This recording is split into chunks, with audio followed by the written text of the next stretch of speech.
you? How do you like my new set over here? Is it good? I'm loving the bottle there. Ah, you like the bottle. It's a vase, by the way. It's a vase.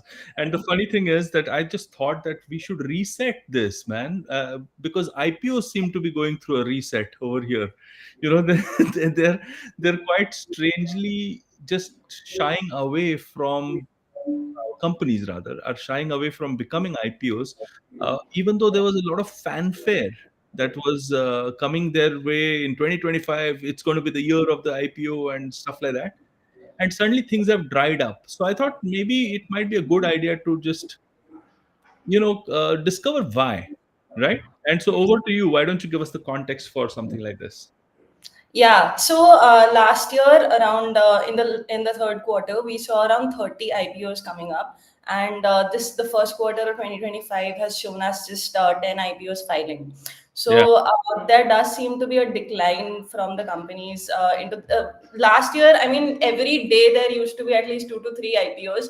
It was more of a dilemma where to put your money rather than do I put my money there or not. Yeah. Uh, and it was bigger companies like Adani Greens and big names. You saw Swiggy coming up, Zomato coming up, all of these big giants coming up.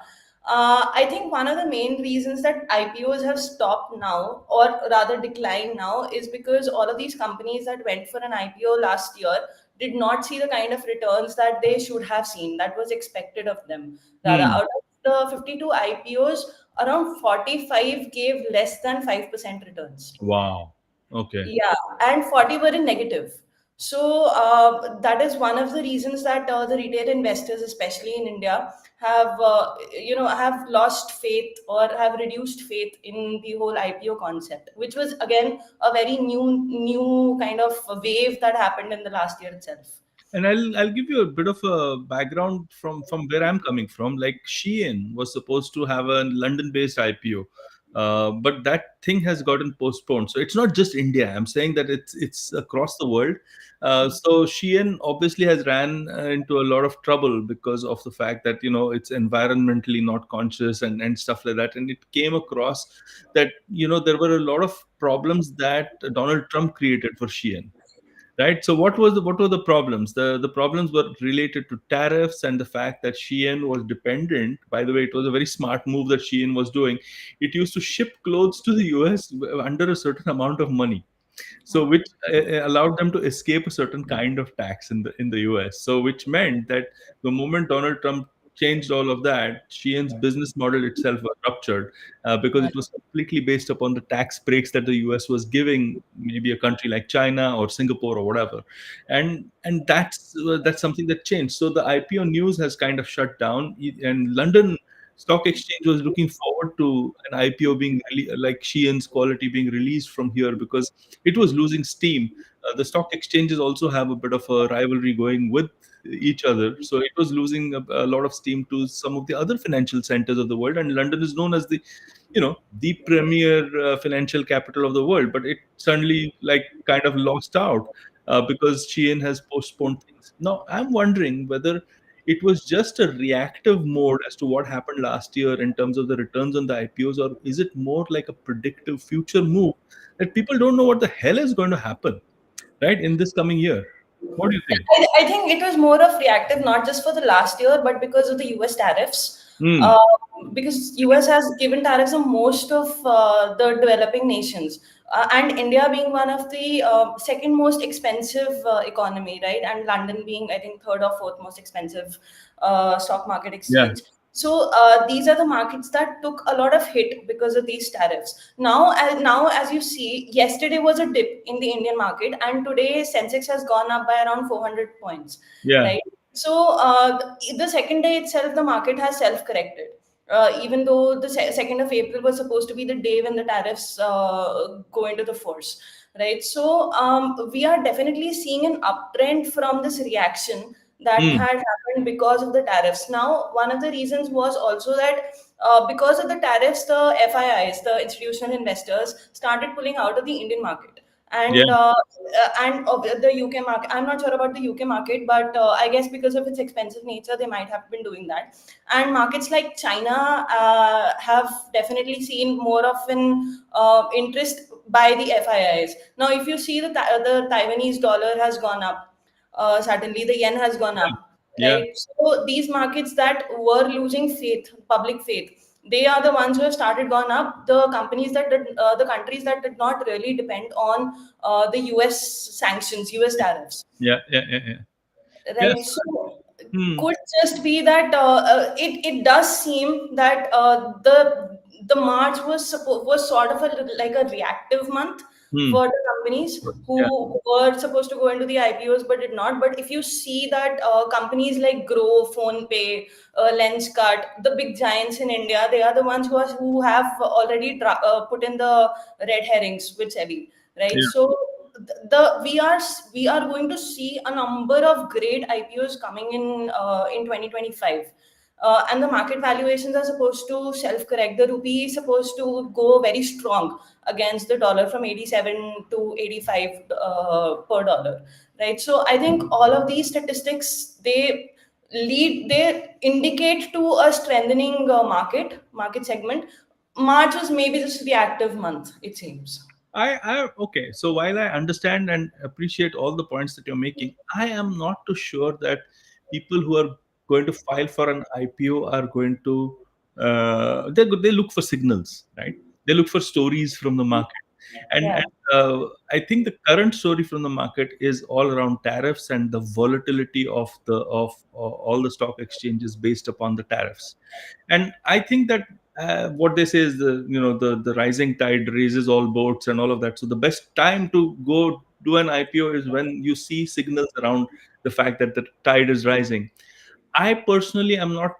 I'm just seeing a volatile ocean right now for some time, and even though the rupee might grow stronger, and even though the fundamentals of India's economy might be better off than some of the others, it's quite likely that people who are on the IPO stream might just wait out maybe the whole of this year, or go towards the end of the year like Diwali or something, because it's very clear. It is like a lottery ticket. You go for an IPO and you want to make sure that it is oversubscribed and it is really doing well to start with. Otherwise it just becomes a very sad story later on. What do you think?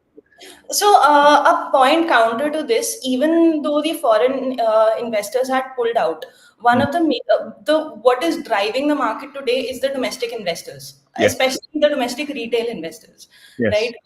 So there is definitely a surge in people to. So earlier, whenever the market used to go down, right, the retail investors started pulling out, Yeah. selling stocks themselves.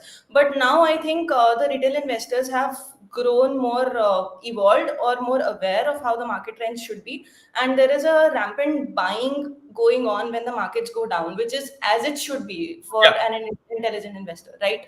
Yes. So and secondly, one of the best qualities about Donald Trump is, for other countries, he's very very volatile. So if so right now, obviously for US it makes sense to put in the tariffs, because as we've seen in the last Yeah. 1 or 2 weeks, their treasury has suddenly gone up. The banks are considering the interest rates, cutting down the interest rates for circulating the economy, right? So but countries like India now are taking a step back from the import duties on the liquor Yeah. imported in US, right? So and India and all of these economies are the economies that US really cannot afford to just alienate, Yes. especially with the Russian war going on and the peace treaties coming up and all of that stuff. So I don't think that the tariffs are going to continue for very long. Even if they do, we are going to reach some kind of a break-even point that suits all of the economies, that helps the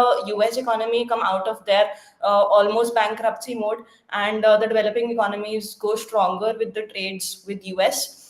And if that happens, then definitely the Indian market will definitely see more of a foreign investment coming in. Now, obviously, with companies like Tesla and all, there is a lot of foreign inflow into the Indian market. And now that FPIs have been allowed in India, so I Okay. don't think foreign investors are going to just stay away from the developing markets. Won't really help them with it, because US has sort of stagnated, Yeah. and there isn't much of a positive flow for the market. Okay, so now since there was point and counterpoint in this whole thing, and both I can see your perspective completely, I would like us to take a friendly bet. Okay, Okay. so choose a potential IPO which has been stalled. Okay, and tell me 2 or 3 months in which it will happen, and let me also go, and then let's see where we stand at the end of it. So go for it. Okay. Okay. I have two. I think Grow will come. Grow and PhonePe. They Hmm. will definitely launch IPOs by maximum June or July. Okay. Uh, and they will definitely see an uptrend. Why? I don't know for PhonePe. PhonePe has a very good market share already. So, and people have a lot of faith in PhonePe. Forget the uptrend and how they'll do. So leave that aside. When Okay. will they go IPO? That's the bet, right? So you're saying, okay, so now I'm going to pinpoint. Choose one of these companies and Grow. choose Grow. Okay, and which month? July. July. See, now this April, May, June, and now you're gone July. Okay, all right. See, then there's no fun, January. I was going to say, when is Diwali this year, by the way? October, I think. October, Ah, November. okay. So if it's October, then September, October is what I would say. So let's see. Let's see. You're saying July. I'm saying September. Not too much into it, but I'm saying towards the end of the year. You're saying as soon as possible, and I would really look forward to. I hope that for India's sake, that you know what you're saying comes true. But let's see. Let's see. Let's say it actually makes sense for the Diwali timeline Hmm. because there would definitely be an uptrend at that Rising tide thing, right? So rising I trend. don't Yeah. know, Let's man. see. Let's I'm see. just, as two outsiders to the IPO market, we are making some illogical, senseless comments. So I hope that some of you see some sense into whatever Janavi and I are saying. And This on is that like that note, typical. This is like that typical chai sutta conversation.